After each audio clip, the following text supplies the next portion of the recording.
Gracie Abrams has been getting pretty popular recently, especially with her new release Risk, which I think is a great song, by the way. So I made a very similar type of beat. I'm going to go through it, teach you how to make something like Gracie Abrams. First things first, we need an acoustic guitar loop.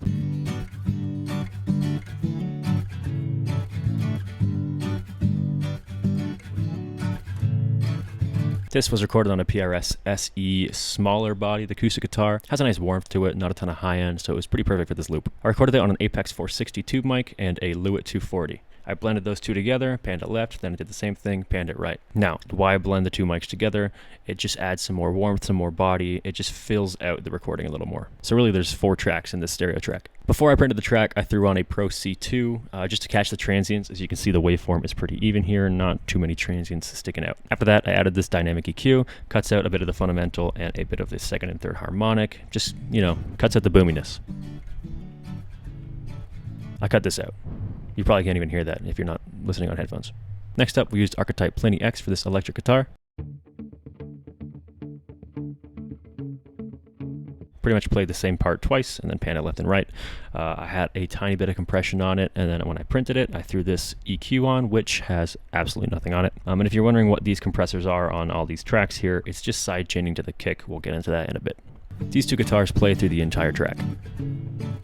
Next up, another instance of 𝗕𝗘𝗖𝗢𝗠𝗘, just for this guitar right here.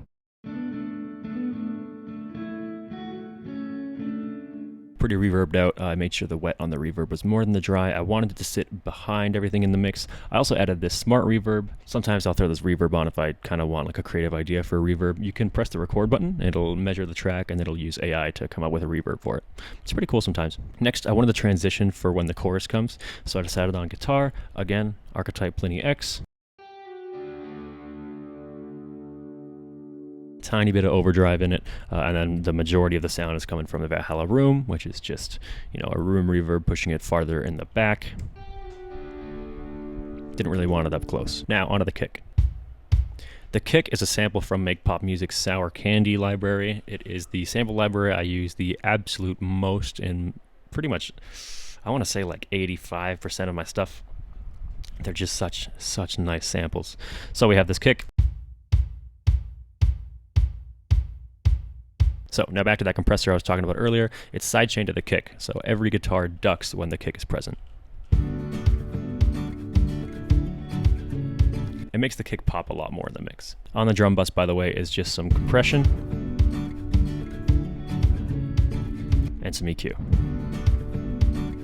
Pretty much boosting a bit of the lows, boosting a bit of the mids, and boosting a bit of the high mids. Into the second verse, it's the exact same thing. I just kind of cut out this track a little bit throughout the verse to, keep it interesting.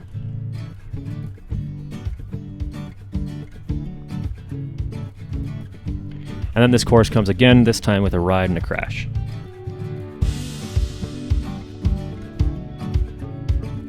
It also has this bass in it, which isn't a bass, it's a guitar with an octave shifter on it. And by that I mean I just transposed it down 12 semitones. It's going to go through a Studer chorus, which I don't know why is not licensed. I think it's because we lost internet, whatever. It's going to go through a chorus, and it's going to go through an EQ, which is actually cutting off quite a bit of the lows. It's not really acting like a bass, it's kind of just like a lower layer, if you will. Both bass tracks, which you will hear later in the mix, are going through this subgroup, which is a little radiator for some saturation, this EQ, which is just cutting the low mids, and the same old compressor, that's sidechained to the kick.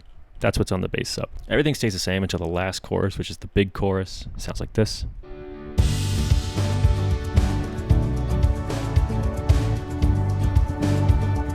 Sounds much bigger. It's actually not too much added. All that's added is, the crashes, the rides. Pretty much every single sample is coming from Make Pop Music's Sour Candy library. Snares are also added. Snares are a mixture of 3 different samples. This one, and this one. Plus added a little shaker from Kashmir and a lower tom sort of thing from Kashmir. And that together sounds like this.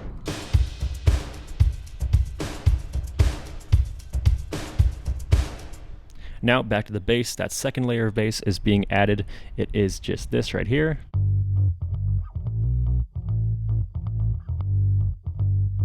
This is an actual bass. It is going through a FabFilter Pro C, just some light compression.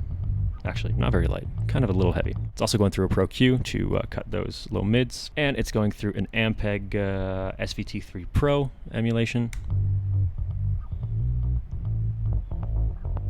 And then I wanted a little more saturation, so I threw a decapitator on. So with that, all the bass sounds like this.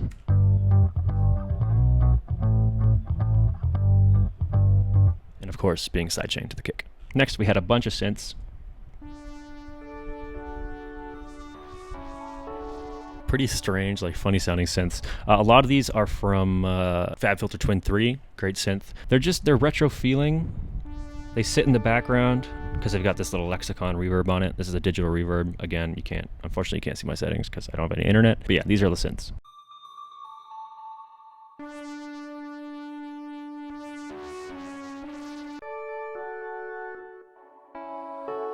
There's a little call and response here.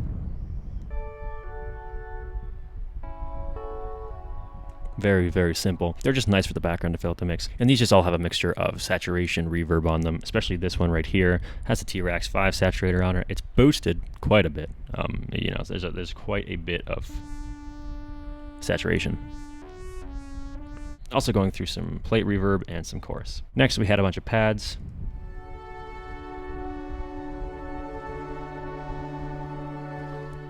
These are all Twin 3 patches with a lexicon reverb on there for, you know, a digital feel and some saturation. These are all the pads individually.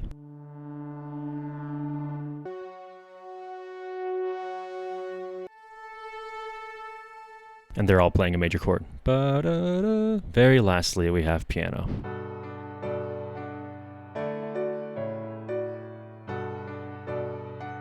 This is the Alicia's Keys Contact Library. I swear by it. It sounds good in absolutely everything. And then just a little bit of EQ. So let's add all these layers on individually and see how the mix turned out.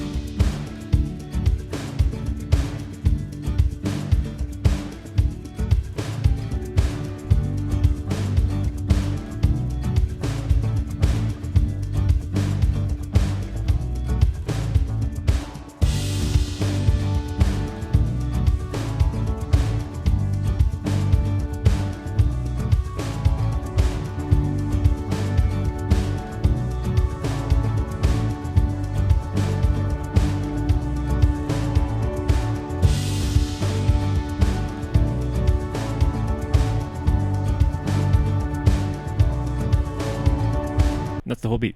It's really just a bunch of layers. The only like defined kind of part is the acoustic guitar. Everything else has got a bunch of reverb on it, kind of like sitting backwards in the mix, filling up the mix, besides the drums, obviously.